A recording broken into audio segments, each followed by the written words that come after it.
Hello, welcome back to Algebra 1. Here we're going to talk about some very, very important topics in algebra. The first one we're going to be talking about is parentheses. We'll be doing a lot more with that in this lesson. And very importantly, we'll be talking about this thing called the order of operations.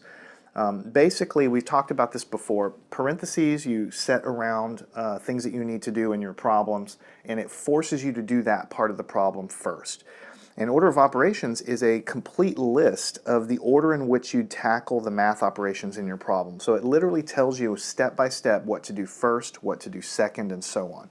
So we're going to take our time to really write this down and make sure you understand. So what we're talking about is the order of operations.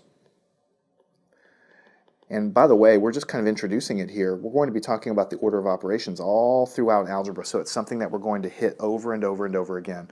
Basically, when you have a math problem or an algebra problem, a lot of times you will have multiplication in that problem, you'll have division, you'll have addition, you'll have parentheses. So the very first thing you do when you look at a problem, the very first thing you always do is you do the parentheses first. You do what's inside the parentheses first.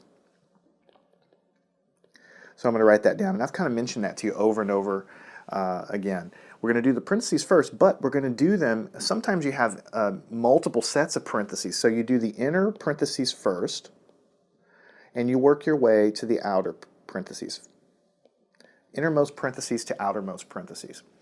After you do the parentheses, you always look and see, and the next highest priority is multiplication and division. Multiply and divide.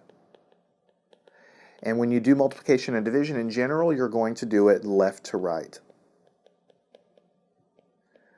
In other words, if you have a bunch of things multiplied in a string, like in a line,